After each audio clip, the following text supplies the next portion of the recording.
if you're agnostic about those macro factors and therefore devote all your time to thinking about the individual businesses and the individual opportunities, it's a way more efficient way to behave, at least with our particular talents and lacks thereof. If you write about the businesses, you'll end up doing fine. We don't know, and we don't think about when something will happen. We think about what will happen. It's not so difficult to figure out what will happen. It's impossible in our view to figure out when it will happen. So we focus on what will happen. This company in 1890 or thereabouts, the whole company sold for $2,000. It's got a market value now of about 50-odd billion. You know. Somebody could have said to the fellow who was buying this in 1890, you know, you're going to have a couple of great world wars, and you know, you'll have the panic of 1907. All these things will happen. And wouldn't it be a better idea to wait? You know?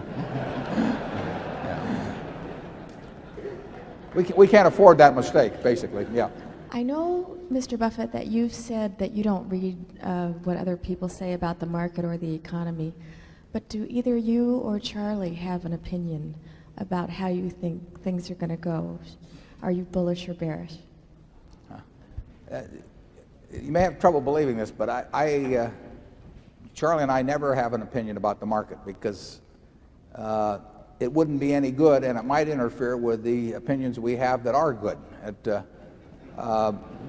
If we're right about a business, if we think a business is attractive, it would be very foolish for us to not take action on that because we thought something about what the market was going to do or anything of that sort, because we just don't know. And to give up something that you do know and that is profitable for something that you don't know and won't know because of that, it doesn't make any sense to us, and it doesn't really make any difference to us. I mean, I bought my first stock, I think, in probably April of 1942 when I was 11.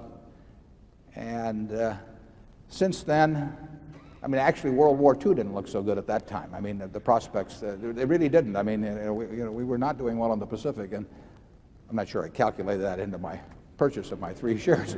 But I mean, just think of all the things that have happened since then, you know. Atomic weapons and major wars and presidents resigning and all kinds of things, massive inflation at certain times. To give up what you're doing well because of guesses about what's going to happen in some macro way just doesn't make any sense to us. The best thing that can happen from Berkshire's standpoint, we don't wish this on anybody, but over time, is to have markets that go down a tremendous amount. I mean, we are going to be buyers of things over time. Now, if you're going to be buyers of groceries over time, you like grocery prices to go down. If you're going to be buying cars over time, you like car prices to go down. We buy businesses. We buy pieces of businesses, stocks. And we're going to be much better off if we can buy those things at an attractive price than if we can't. So we don't have any fear at all. I mean, what we fear is an irrational bull market that's sustained for some long period of time. You as shareholders of Berkshire, unless you own your shares on borrowed money or are going to sell them in a very short period of time, are better off if stocks get cheaper, because it means that we can be doing more intelligent things on your behalf than would be the case otherwise. But we have no idea what and we wouldn't care what anybody thought about it. I mean, most of all ourselves. I mean, you'll never get a chance to buy you'll never get a chance to buy the whole Coca-Cola company or the whole Gillette company. The businesses like that, the sensational businesses, are just not available. Sometimes you get a chance to make a sensible purchase in the market of such businesses. Charlie? Well, I think that's exactly right. And if you stop to think about it, if 100% of a business is for sale, you've got the average corporate buyer is being run by people who have the mindset of people buying with somebody else's money, and we have the mindset of people buying with our own money. And there's also a class of buyers for 100% of businesses, who are basically able and shrewd financial promoters. I'm talking about the leveraged buyout funds and so on. And those people tend to have the upside but not the downside in the private arrangements they've made with their investors. And naturally, they tend to be somewhat optimistic. And so we have formidable competition when we try and buy 100% of businesses. Most managers are better off in terms of their personal equation if they're running something larger. Now, they're also better off if they're running something larger and more profitable. But the first condition alone will usually leave them better off. We're only better off if we're running something that's more profitable. We also like it if it's larger too. But our equation actually, our personal equation is actually different than a great many managers in that respect. Even if that didn't operate, I think most managers psychically would enjoy running something larger. And if you can pay for it with other people's money, I mean, that gets pretty attractive. You know, how much would and let's just say you're a baseball fan. Well, how much would you pay to own whatever your hometown, the Yankees?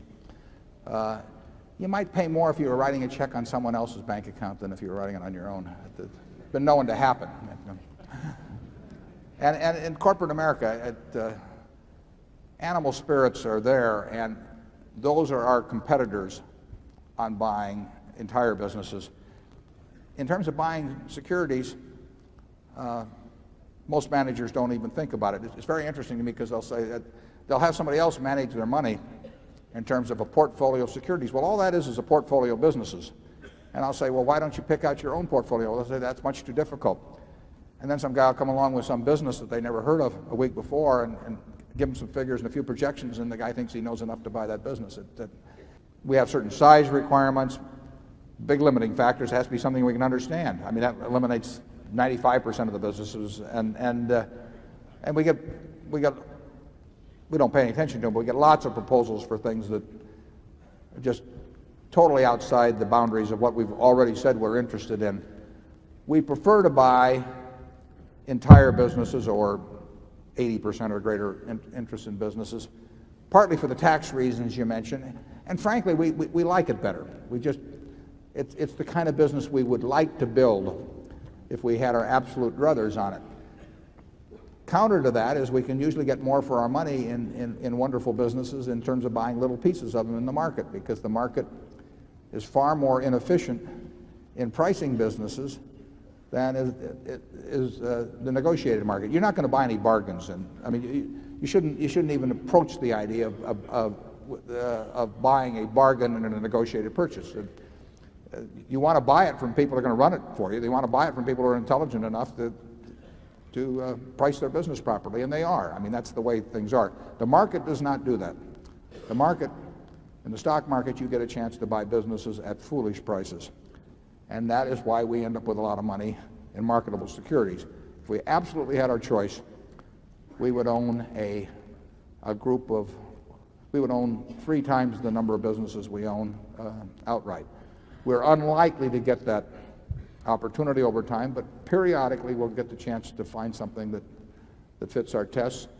And in between, we will, when the market offers us the right prices, we will buy more, either businesses we already own pieces of, or we'll buy 1 or 2 new ones. Something's usually going on.